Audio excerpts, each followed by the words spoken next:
Blandine Kriégel est consacrée aujourd'hui à l'irrationnel avec le docteur Marielle David, pédopsychiatre et psychanalyste, le doyen François Guéry, philosophe, l'historien Alexandre Adler, géopolitologue et le journaliste Alexis Lacroix, directeur de Actualité Juive.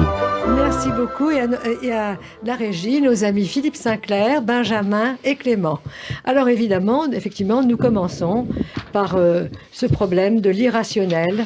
Est-ce qu'il y a un retour à l'irrationnel? On pourrait le croire, car en vérité, avec le développement du Covid, avec des conflits sociaux qui ne sont pas tout à fait réglés, c'est le moins qu'on puisse dire, on voit apparaître un certain nombre d'attitudes qu'il y a peu, on aurait déjà dit, déraisonnables.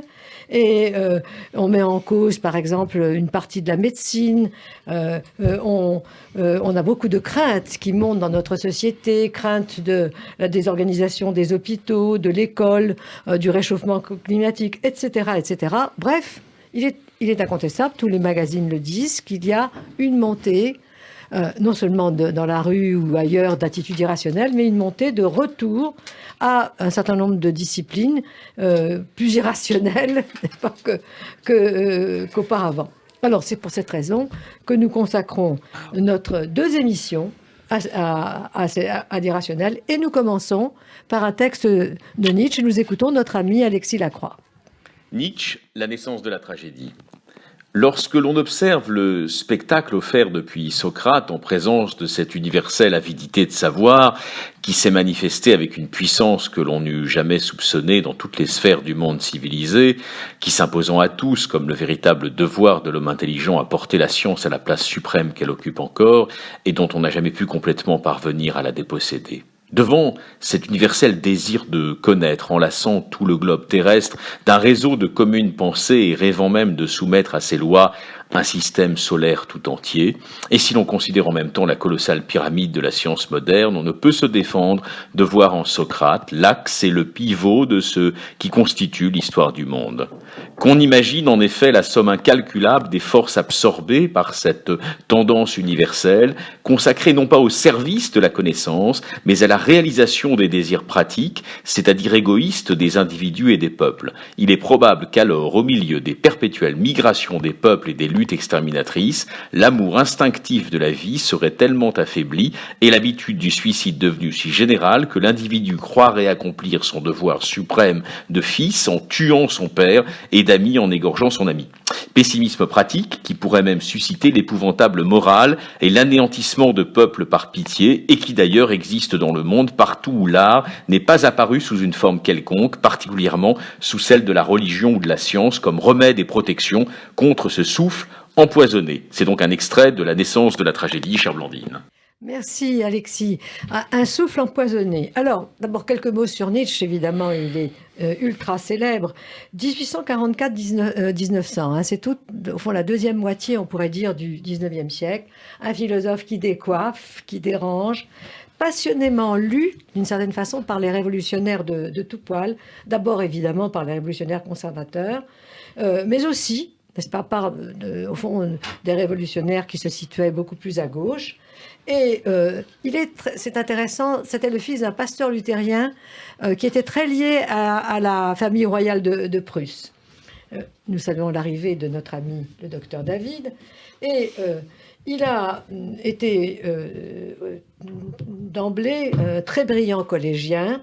Il s'est intéressé à la théologie, à la musique et aussi à la philologie.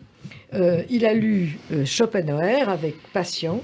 Et à Leipzig, il est arrivé et il a rencontré Wagner, avec lequel il a noué une amitié très importante. Il a écrit sur Wagner de 10 ans avant d'entamer une brouille qui était pas moins retentissante. À 24 ans, il a été nommé privat docent à l'université de Bâle et il a fait un enseignement universitaire, mais qui a été, on peut dire, véritablement rythmé par ses voyages, enfin, qui étaient souvent interrompus. Il n'était d'ailleurs pas tendre avec, pas toujours tendre avec la corporation universitaire, en raison essentiellement de ses maladies et de ses voyages en Europe, en Italie, en France, en Suisse.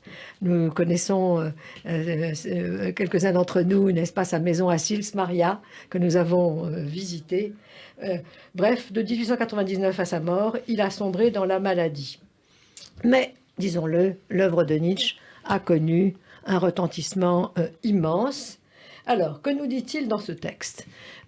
Très rapidement, eh bien, il développe un propos critique contre la philosophie à partir de Socrate, qu'il va réitérer dans la naissance de la philosophie. Deuxièmement, il regrette la place suprême accordée à la science, qui fait, dit-il, parce que c'est à Socrate qu'on le doit, de Socrate, l'axe est le pivot de l'histoire du monde, donc une révérence néanmoins pour Socrate. Troisième point, eh bien, il martèle l'opposition entre le désir de savoir scientifique et la vie, n'est-ce pas? Ce désir de savoir scientifique, dit-il, sont des mots extrêmement forts, conduit au suicide collectif et à l'anéantissement des peuples. Et enfin, eh bien, il affirme la nécessité de réinstauration des disciplines qui sont séparées de la science, l'art et la religion, qui sont seuls capables de combattre ce souffle empoisonné. Alors, on peut se demander, n'est-ce pas, comment de telles idées qui ont eu un grand poids, une grande portée, sont nées, et d'où vient ce texte, n'est-ce pas, d'où vient-il? Et au fond, et en quoi aussi est-il radicalement neuf et original? D'abord, comment est-il né? D'une critique de la philosophie, évidemment, des Grecs anciens, post-socratiques, qui avaient mis en place et en honneur, n'est-ce pas, qui ont porté très haut la rationalité. Et, il est indiscutable que chez Platon et Aristote, eh bien, celle-ci, comme méthode de connaissance inspirée du modèle mathématique, corroborée avec la logique pour connaître la réalité, est mise en majesté. Mais, au fond, les choses viennent de plus près aussi. On pourrait répondre que très simplement à cette question d'où viennent de telles idées, eh bien de la querelle et de l'opposition qui a séparé les Lumières, n'est-ce pas, le mouvement des Lumières, de la philosophie du romantisme politique allemand. Et alors rappelons au fond quelques-uns des thèmes qui sont en cause. Au siècle de la raison, célébré par Kant, n'est-ce pas, au fond les Lumières, c'est savoir, c'est oser savoir. Eh bien, l'opposition, on trouve dans les Lumières, l'opposition de la civilisation et des barbares, et la philosophie romantique allemande a précocement opposé, au fond, sa préférence pour un retour aux formes et aux forces instinctuelles. La guerre contre la paix, la vie contre la raison abstraite, mais ce qui est neuf ici, et ce qui, après Schopenhauer, n'appartient qu'à Nietzsche, même si on le retrouvera ailleurs, c'est la mise en cause des sciences, de la science et des sciences. Le second argument est l'opposition entre la vie et le savoir.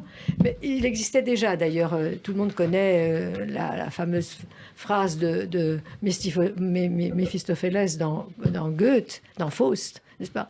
Verte, grise est la théorie et vert est l'arbre de la vie. Donc, autre idée neuve qu'on trouve encore ici, c'est que la science, alors là c'est plus fort encore, la science aboutit à l'anéantissement des peuples, en l'occurrence on pourrait dire d'un peuple, n'est-ce pas? D'un peuple détourné de son destin. Enfin, et là encore, c'est une profonde innovation, eh bien, Nietzsche s'oppose à l'harmonique ancienne des trois critiques, n'est-ce pas, pour établir au fond ses idées, mais aussi il est en rupture avec Hegel pour dire que l'art et la religion ne peuvent pas coexister avec la science, que ce sont des réparations ou des contrepoints à la science, et ce n'est pas, on le sait, ce que dira Hegel, donc il y a une rupture au fond beaucoup plus grande chez lui avec la philosophie des Lumières que chez Hegel. De là les questions que je veux poser. Alors je me tourne vers vous, Alexandre. Qu'est-ce que vous pensez de l'irrationnel? Est-ce que c'est le contraire de la raison, telle qu'elle elle a été développée dans la philosophie occidentale par Socrate, Platon et Aristote, c'est-à-dire, pour la définir très rapidement, n'est-ce pas, une méthode de connaissance fondée sur le modèle des mathématiques et de la logique pour connaître la réalité et puis résoudre un certain nombre de problèmes, ou encore la raison scientifique moderne qui établit une harmonie entre les catégories ou concepts et puis des réalités empiriques et, qu'on soumet à l'expérimentation. Est-ce que c'est au fond... Et alors, là où le rationalisme affirme un accord entre la raison humaine et l'ordre du monde, l'irrationalisme, lui, prétend qu'il n'existe aucun accord. Alors, mais deux dernières questions, et là je m'arrêterai là, cher Alexandre. Est-ce que la raison et la science, c'est tout à fait la même chose? Parce que je remarque qu'en grec, lorsqu'on cherche la traduction du mot raison, on trouve logos. Et lorsqu'on cherche homme rationnel, on trouve, n'est-ce pas, homme logique, enfin, zoon logikon. Et donc, il n'y a pas de mot pour raison. C'est donc peut-être une catégorie qui vient d'ailleurs. Alors, Alexandre, nous vous écoutons. C'est une question complexe et profonde. Et je le commencerai d'emblée, parce que j'ai longtemps fait... la Gadine est un peu ma terre natale de substitution. Le voyage à pied jusque au lazaret de Sils Maria. Et sa maison n'est pas un lazaret. Oui, d'accord. Oui, ça peut-être. C'est assez moche, hein, quand même. C'est moins bien que l'hôtel où je descendais. Mais en tout cas, je peux vous dire une chose, c'est que dans cet endroit finalement un peu médiocre, il y a par contre des effusions extraordinaires, parce qu'il y a alors Pasternak qui est allé, de Proust aussi, et tout le monde évidemment allait au pèlerinage de ce malheureux. Cette malheureuse victime de la ch'touille. Mais oui, mais c'est un monument aux victimes du mal du siècle, qui était en fait quand même, on le connaît. Oui. Alors, donc, ça, c'est... discuté, ça. Discutons. Mais en tout cas, ce que je veux vous dire, c'est que, évidemment, je détestais déjà Nietzsche, et j'étais extrêmement content de voir quand même la fin médiocre qui avait été la sienne et largement méritée. Mais en dehors de votre détestation, est-ce que vous pouvez répondre aux questions que je vous pose? Alors, bien sûr, je peux essayer d'y répondre, mais il fallait que je prenne mon élan. Alors, en effet, qu'est-ce qu'il y a d'extraordinaire dans cette idée? Bon, observons quand même qu'effectivement, l'appel à être sans pitié a été entendu, et notamment par Adolphe, avec beaucoup de courage quand même. Il n'a pas hésité sur les femmes, les enfants juifs, tout ça, ça a bien marché. Mais sur le fond, eh bien, il y a dans cette histoire une vraie réflexion sur le passé, le présent et le futur. Oui. Qui, d'une certaine manière, c'est une idée einsteinienne, et alors celle-là, évidemment, m'est infiniment sympathique, ont toujours une coprésence. C'est-à-dire que ce qui est le passé dépassé peut revenir sous forme d'un futur anticipé. Et inversement, le présent est la rencontre aléatoire d'un passé, d'une tradition qui a été d'abord éliminée, mais qui revient, et d'un futur qui se présente, ou lui aussi à la porte. Et c'est en effet cette espèce de coprésence du passé, du présent et du futur qui est à l'origine de l'idée même de la relativité restreinte d'abord, mais ensuite de la relativité générale. Donc notre modernité... Elle n'est pas dans le texte que nous avons donné, elle est dans la pensée de Nietzsche, sans doute. Mais... Non, mais il n'avait pas compris tout ça, et lui, c'est un esprit un peu faible quand même. Oh. Mais par contre, il avait senti effectivement qu'il y a un appel du futur qui est présent tout le temps dans le... Et cela, oui. Et il avait évidemment un sens artistique très élevé et une compréhension de cela. Bien entendu, il a cherché dans la religion germanique, dans le rétablissement du paganisme allemand, et qu'il avait eu dans la musique de Wagner, bien évidemment, eh bien, les moyens de faire exploser la symphonie rationaliste beethovenienne et cette compréhension de l'art qui était particulier à l'Allemagne, où la musique est l'art numéro un. La plus grande Et là, culture. effectivement, Nietzsche et Wagner se sont rencontrés profondément. Qu'ils se soient ensuite fâchés, c'est une autre affaire un peu anecdotique. Mais cette rencontre profonde, c'est une décomposition de l'ordre symphonique beethovénien et de l'exigence goethéenne qui survit finalement au drame de Faust. Bien sûr, la puissance de Goethe, c'est d'avoir donné à Faust une importance presque équivalente au bien.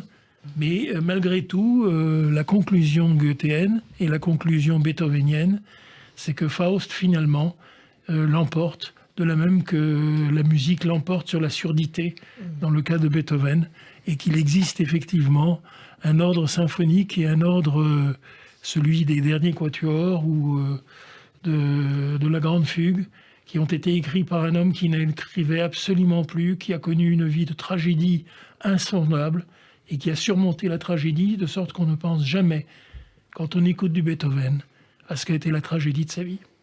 Beethoven versus Nietzsche. Cher François, alors d'abord je veux signaler à nos amis auditeurs que François Guéry a écrit un très beau livre il y a assez longtemps sur Nietzsche et Louis-Andréas Salomé. Ça s'appelait un livre qui était tout à fait en avance sur son temps, mais plus encore, eh bien, la question que je veux vous poser, elle ne concerne pas ce livre-là, bien qu'il était consacré à Nietzsche.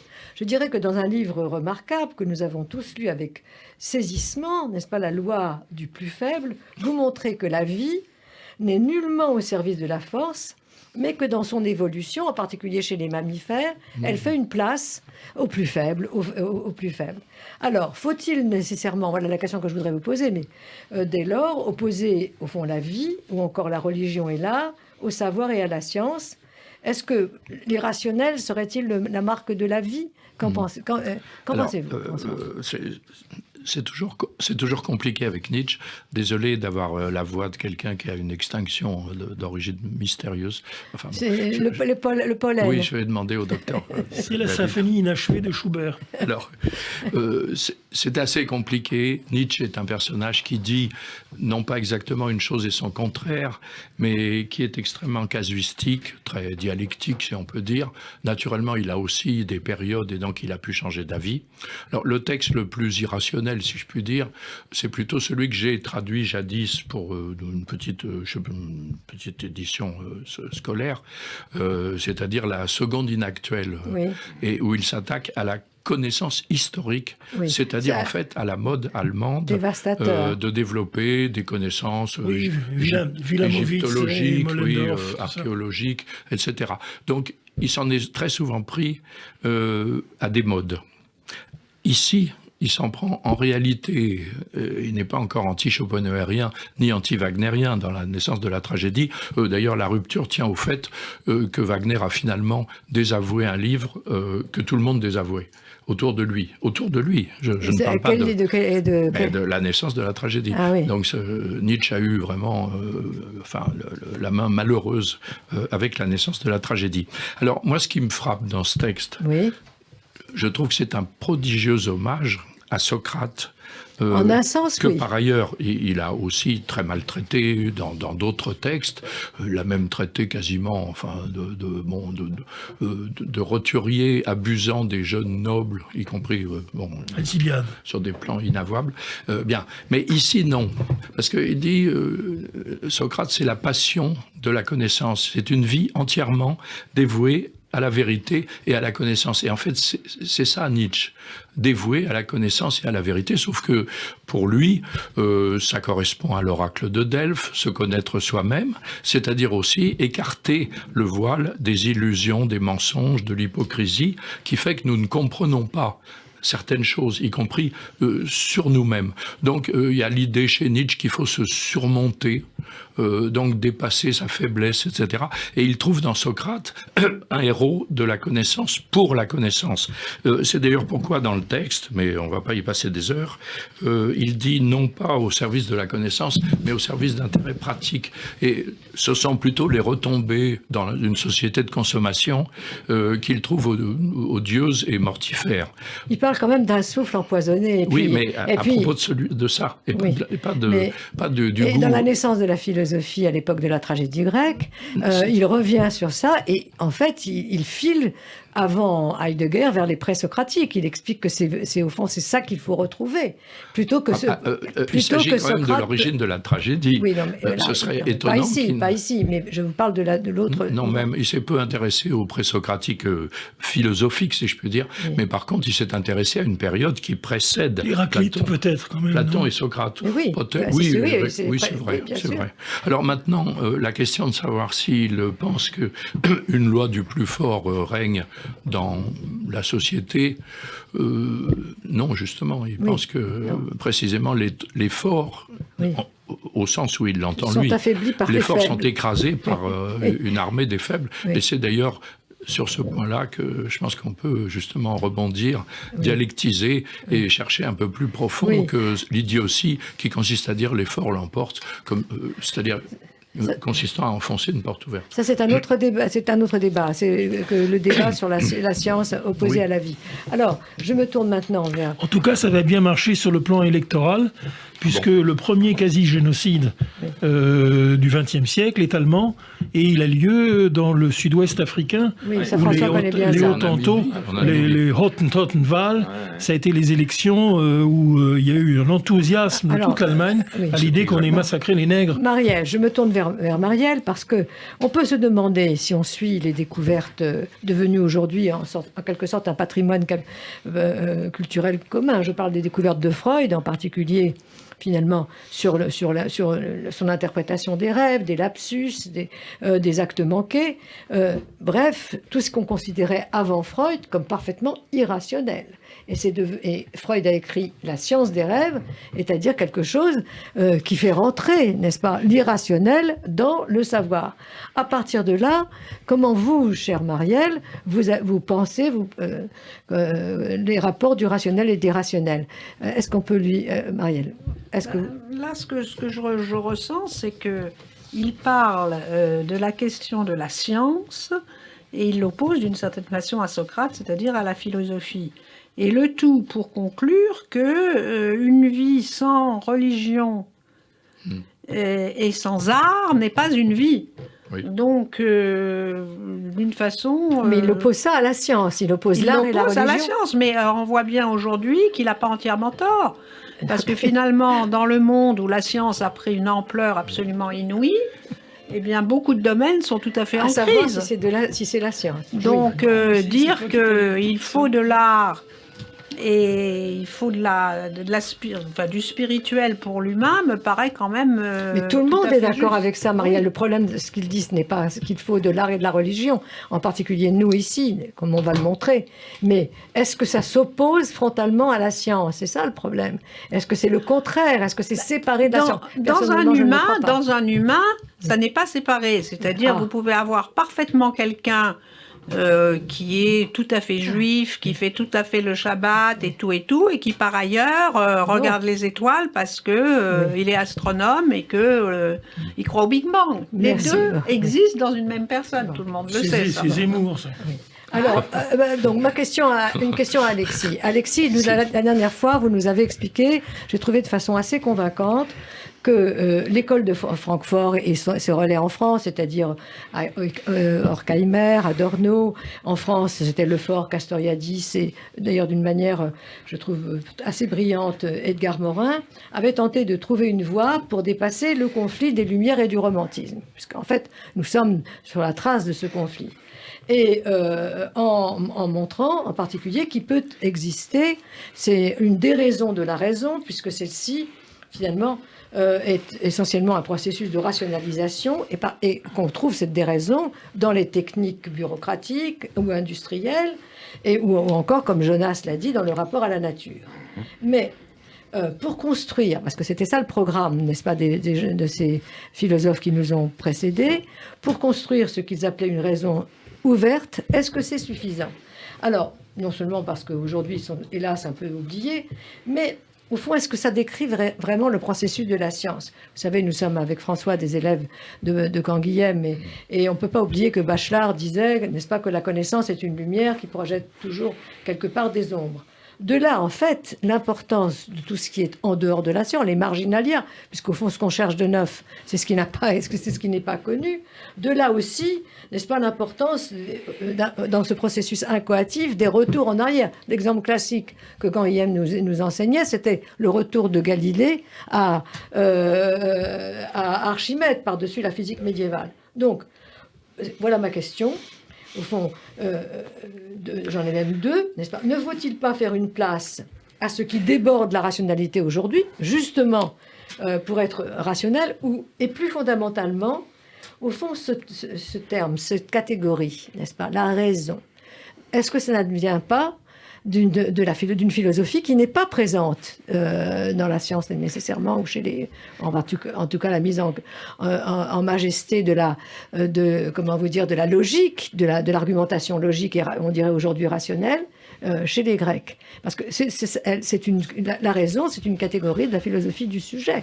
Donc, c'est peut-être une question de philosophie, mais pas qu'il devrait être changé. D'ailleurs, puisque nous citions Canguilhem, je rappelle que notre maître Cavaillès disait « Il nous faut, pour comprendre la science, non pas une philosophie de la conscience, mais une philosophie du concept. » Alors, vous posez beaucoup de questions, ça va être difficile de les traiter toutes en une minute. Oui. Mais évidemment, vous pointez les... On aura la semaine prochaine pour continuer. Les limites du concept de raison. Alors, pour rester sur la question de départ, c'est-à-dire la mise en cause d'une forme de rationalisme calculant, on peut dire que ce texte de Nietzsche l'inaugure en un certain sens. C'est-à-dire, au fond, c'est le reproche adressé à une partie de la science moderne, ne disons pas la totalité, de ne plus être une exploration de la vérité avec les tâtonnements inhérents à cette exploration, mais d'être une architectonique, en quelque sorte scientiste. Voilà. Et généralement, placée... Et il ne peut pas le dire comme ça n'existe pas en son temps, mais placé à la remorque du processus technologique que Martin Heidegger plus tard appellera le Gestell, qui enserre progressivement la planète d'une, entre guillemets, rationalité, n'entrons pas dans le détail de la polémique, mais d'une rationalité calculante au détriment d'un rationalisme humain plus classique qui a existé dans la philosophie classique. Donc, mais voilà. Il n'est pas pour ce rationalisme plus humain. Non, je sais bien, mais voilà les termes du débat. Donc effectivement, vous avez raison, ce texte de Nietzsche a été très largement repris par cette partie, on va dire, de la critique culturelle de la gauche allemande, qui va trouver une expression particulière dans ce laps de temps entre le triomphe de l'heidegerianisme et les philosophies, on va dire, de déconstruction de l'appareillage bureaucratique technique des sociétés démocratiques avancées. C'est donc, pour être clair, l'école de Francfort, vous l'avez cité, mais c'est aussi en France Castoriadis, Edgar Morin, etc., toute cette tradition-là qui a participé, je crois, d'un approfondissement des questions